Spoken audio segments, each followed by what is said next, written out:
Here are the top takeaways of Prime Minister Narendra Modi's address at 5 p.m. this evening.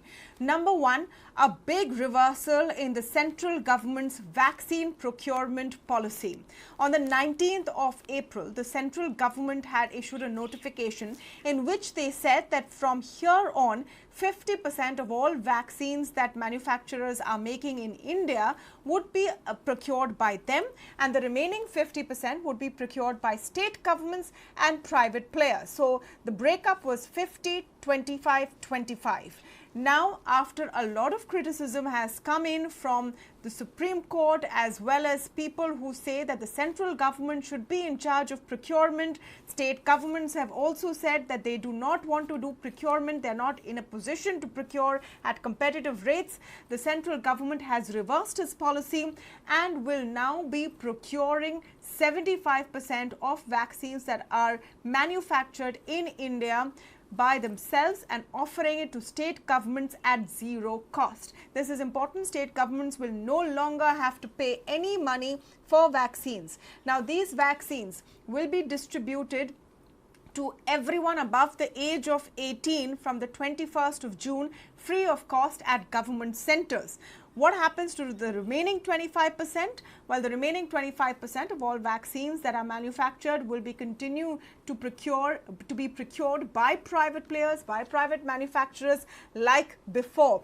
The only difference really in policy is that the Prime Minister has said the service charge that these private players take to give you the vaccine will be capped at 150 rupees above their price of procurement. Remember, the price of procurement at the upper end is 800 rupees per dose for Covaxin and 600 rupees per dose for Covishield. That means that the private players can only charge now 950 for Covaxin or 750 for Covishield.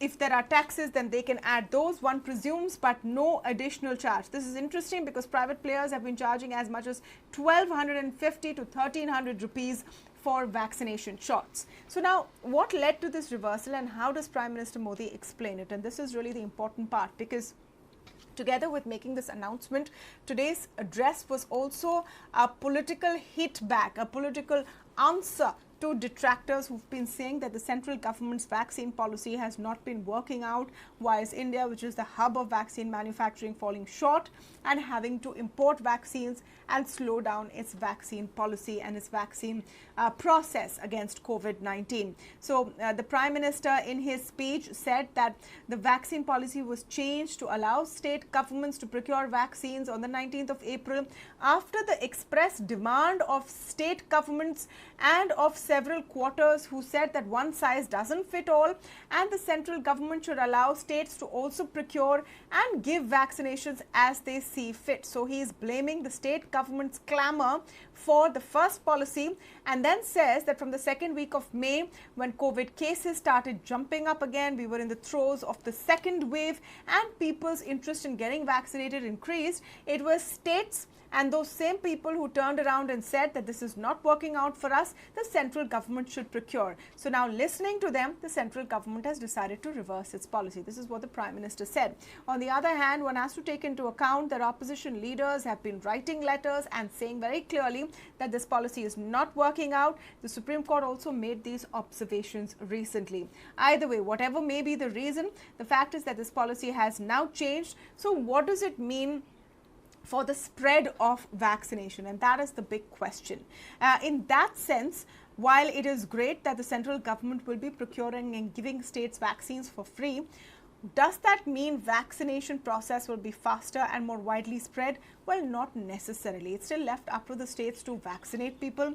The amount of vaccines that are available is still limited, and the supply will only increase by July or August. So those conditions remain the same. As far as private players are concerned, they still have their 25% quota. Will it still be lucrative for them to go out and offer these services when there's no profit margins which are allowed and they will be capped at 150 rupees? Remains to be seen. But there is no doubt that the need of the hour for India is to get a jab in every arm that is eligible as soon as possible. For this, we need to go door to door. We need to pull in general practitioners, smaller clinics, and every segment of the private sector. Maybe give them free vaccines to administer to people, because they are the ones with the most reach.